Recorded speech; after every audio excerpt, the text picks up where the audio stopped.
What's going on, everybody? This is Afro Think Tank. It is time to end the boycott of Asian business talk. It's time to stop talk. It's time to end the boycott. We must end the boycott against Asian businesses and replace that with the wealth transfer. Yeah, I baited. Okay, all right, I'm guilty. All right, yes, that was a bait and switch. Yes.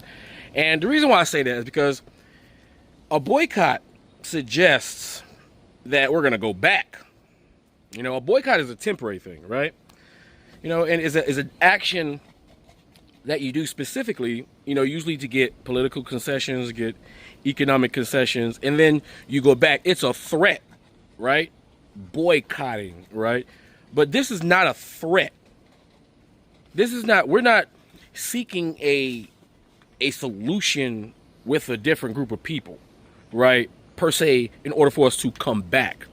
Because I know there's a lot of Asians who think that we're doing this because of one particular incident, but in actuality, this was just the incident, this was just the straw that broke the camel's back, because we're doing this because of decades and decades and decades of racism discrimination. It's so rampant within our communities. Even within our comedy, we make fun of how racist Asian shop owners are, right? How absolutely, and I realize these Asian shop owners come from a different class of Asian, right? Right, they do, right? We have, you know, they come from a different class of Asians, right? And we're specifically targeting them. We're not targeting Asian people, right? Per se, you know, we're not hating Asian people per se. What we're saying is, you know what? For decades, we have tolerated your racism. We have tolerated you building your wealth in this country off the backs of our communities without giving back to our communities. We've tolerated you meddling in the affairs of black people when we're fighting for the rights of everybody, not just ourselves. And they have successfully helped white supremacy win some battles as of late, right? And so the straw that, you know, broke the camel's back was this, you know, recent incident of this overzealous shop owner and his son thinking they can chase down a black boy and gun him down for water, because apparently a bottle of water is worth somebody's life, apparently, to these people, right? And it's just a greater indicator of the systematic racism within their communities that affect us. And so what we are saying is, you know what? You know, and here's another thing. We, as powerful as we are, our pride cannot allow us to continue to be abused by people who are not superior to us in any form or fashion. We let it happen once with the white people, right? But they had the Gatling gun and the cannon, so that made some sense. But we're not gonna let you Asian. We're not gonna let it. We can't. No way.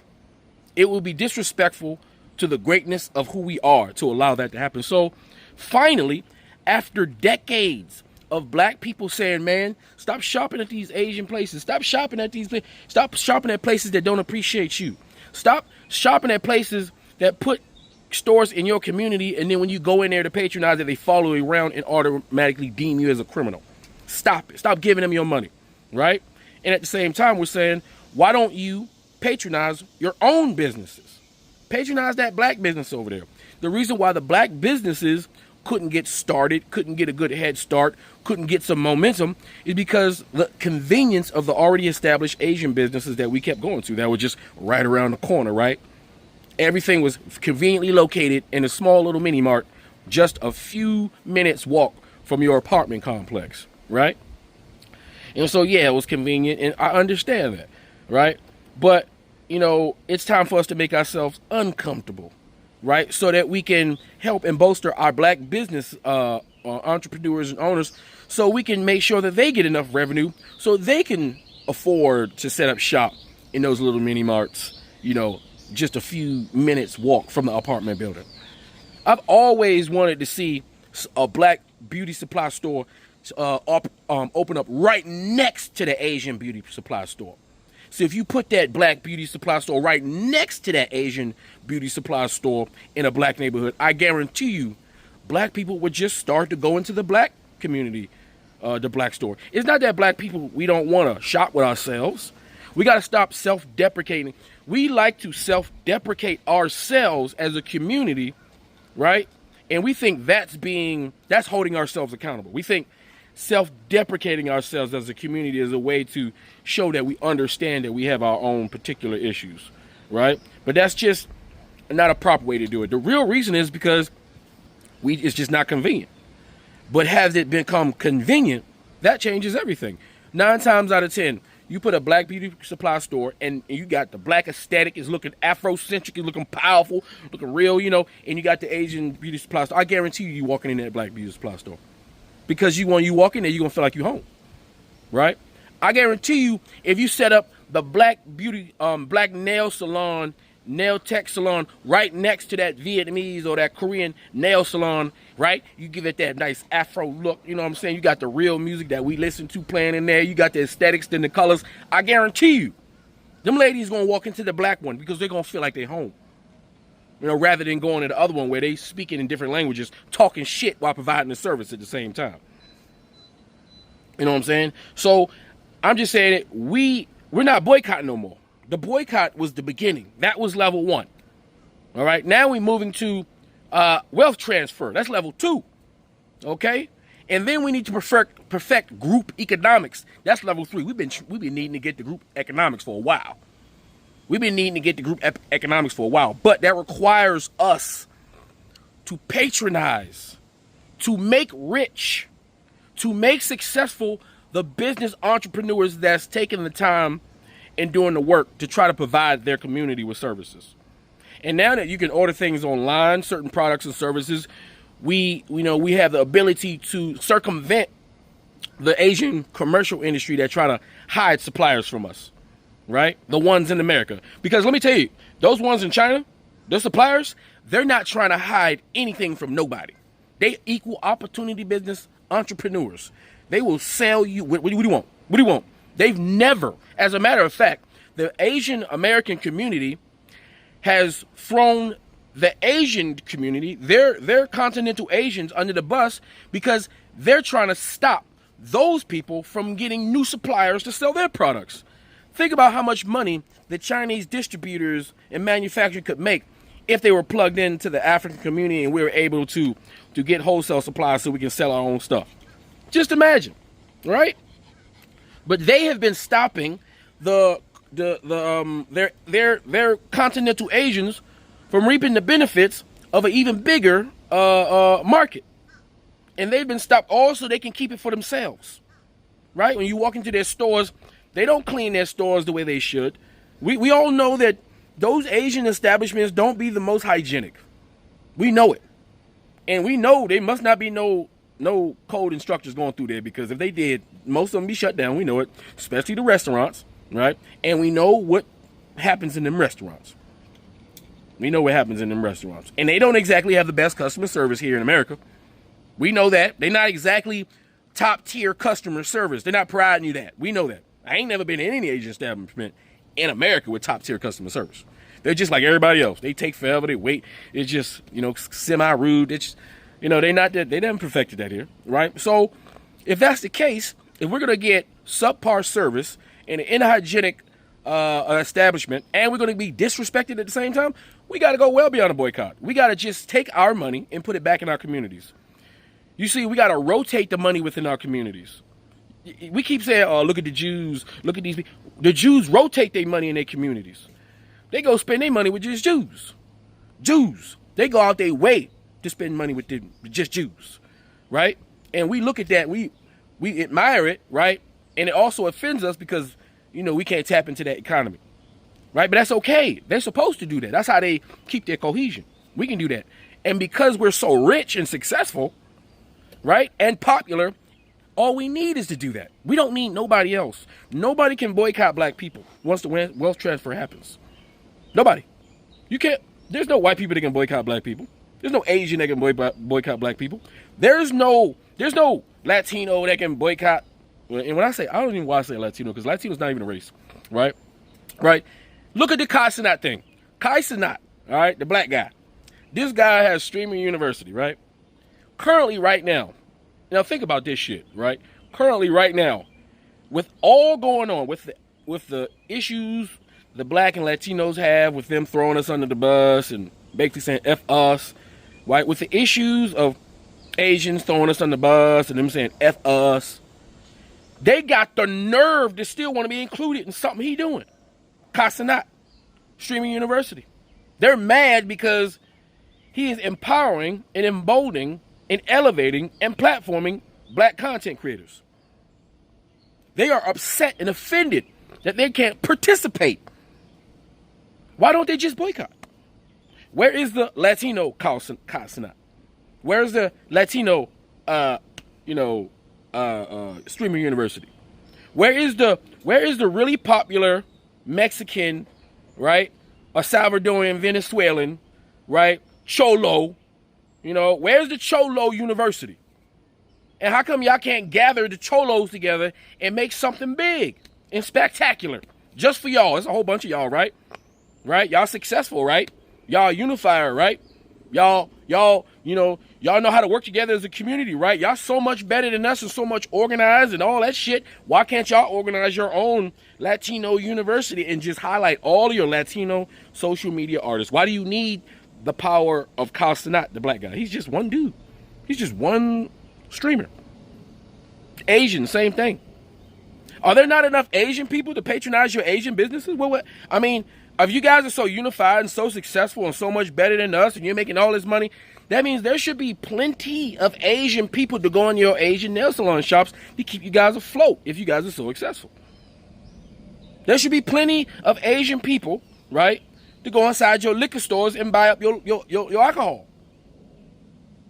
There should be plenty. I don't see what the problem is. And it's not like we're advocating to hurt you guys. No, we're just saying, okay, well, if you truly don't want me in your establishment, seeing how you follow me around, I'll just leave. If you view me in a certain light and I make you uncomfortable, I'll do you a favor. I just won't come. If when I walk into your establishment, you feel the need that you have to talk about me in a different language because you're afraid to say it in English, don't worry, I won't put you in that situation. Right? Black people are doing you Asian people a favor. Right? We're getting out of your way. Since you Asian people, and I'm just talking about the Asian business owners, you Asian people seem to have a problem with us, so we are going to solve the problem and just leave your establishments. Now, of course, you're going to have some black folks walking in some people. Everybody's not going to follow suit, but we don't need, that's the thing, when it comes to the wealth transfer, we don't need everybody to follow suit. We just need enough. See, that's what y'all don't get. See, while some of y'all thinking, eventually they'll come back, you don't understand what this is. This is not a boycott. It's a wealth transfer. It started out as a boycott, right? Because that was the emotional, reaction. But now we're starting to think, well, goddamn.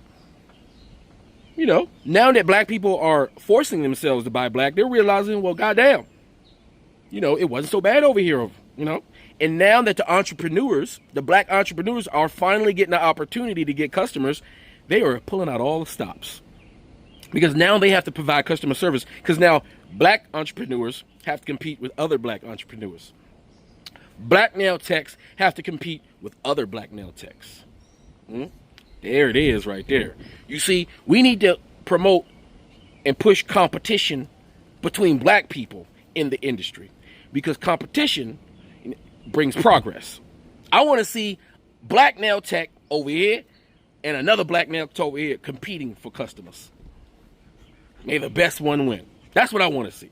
I want to see black institutions compete with other black institutions in the black world for black business.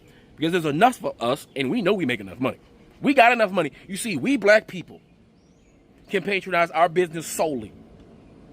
And our businesses can thrive. Right? Asian people can't do that in America.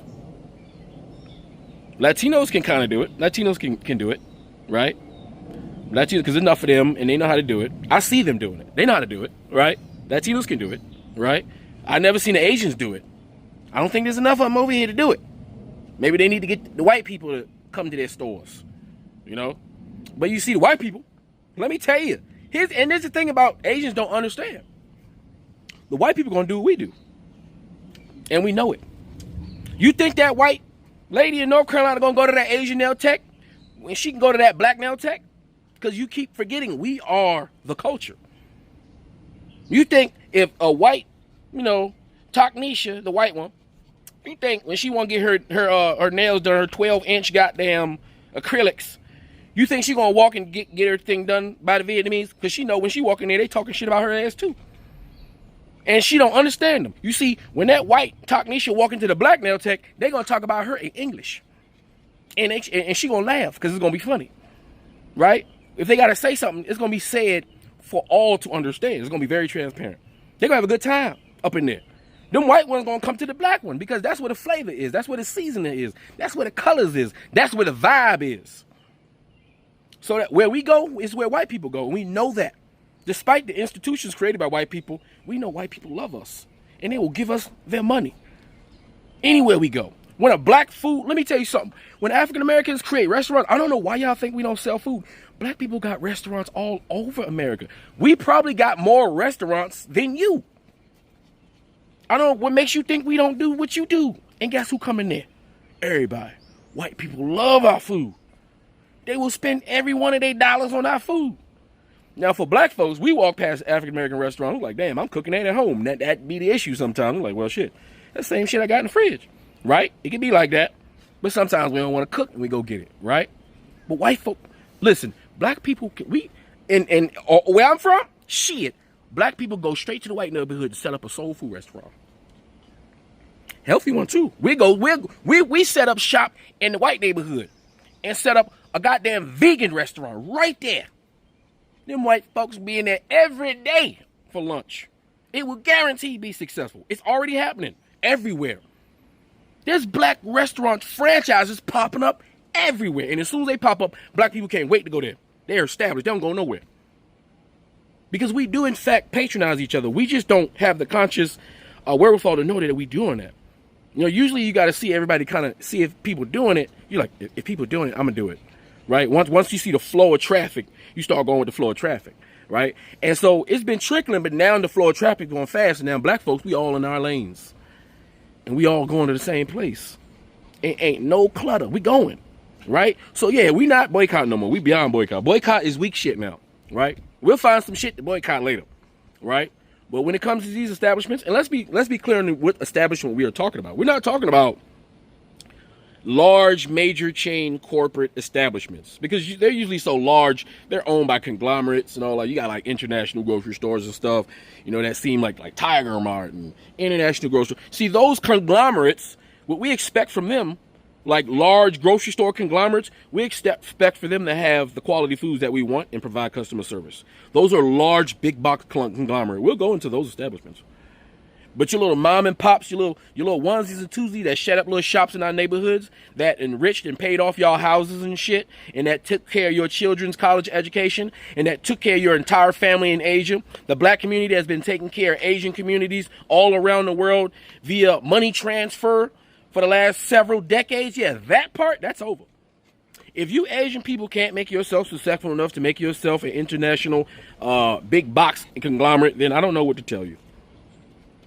You're going to have to see if you can get support from your Asian community to see if they can patronize your businesses so you can become successful enough to get to that level. All right, but for all you mom and pops, times is already hard. And, we ain't got time to be giving out money who don't give a fudge about us during times when money is becoming harder and harder to come by. It's time for us to, to coagulate ourselves in the black community, insulate ourselves, take our $2 trillion. As African Americans as a nation, we're richer than most countries. You know that, right? African Americans, just the group, the ethnic group. Do you realize how successful we are? How much money we got? And it's not because we got a bunch of football stars and a bunch of actors. No, this is just hard work business owners and professionals who have great jobs. Engineers, doctors, lawyers, scientists, astronauts, and high-ranking military professionals. We everywhere. We out here. And we're very successful. Very, very, very, very successful. 40% of African Americans are in the middle class. Show me 40% of any other population in America that's in the middle class. Go ahead. I'll wait. You won't find it. Because it doesn't exist. That's how successful we are. Right? So, yeah. This is not a boycott. We're done. We're not boycotting no more. This is a wealth transfer. This money is being transferred back into the black community, where we will in turn, at level 3, practice group economics. And everybody will slowly and surely become richer and more financially free, and our communities will be insulated from outside economic fluctuations because we are taking care of each other and practicing communalism, something that we do naturally, but utilizing economics. We're doing it with economics. Finally!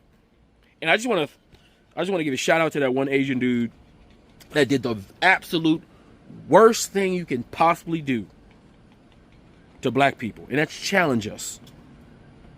You can't do that. We wouldn't have did none of this if that one guy, one Asian that doesn't represent all Asians, that one guy challenged us. That's all it took. That's all it took. And yes, this is real. It's not fake. It's not temporary. This is real. You think Target's still not hurting? Target's still hurting. Who told you that we was done with them? We hurting them badly, okay? So, and we're going to continue to hurt these specific business owners who have been taking advantage of us while we have been paying for their children's education. Anyway, you guys tell me what you think in the comment section. It's Afro Think Tank. Learn something, teach something. I'm out. As someone who's been living outside the US for almost 2 years now, I can so definitively see Black American culture as a blueprint. Obviously, I already knew this being in the US, but leaving the US made me see how this manifests on an international scale. This manifests in music. I go to the gym, they're always playing 2000s hip-hop. 99% of the time, it's Black artists. Same with fashion, streetwear, that's Black attire. Speech patterns as well, but yeah. Free Sudan! Boycott diamonds and gold! Free Sudan! Boycott diamonds and gold! We most definitely cannot forget about the people of Sudan. Thanks for watching Afro Think Tank. Don't forget to like, share, and subscribe. And follow me on Substack and Patreon for more content. Remember, it's Pan-Africanism or nothing.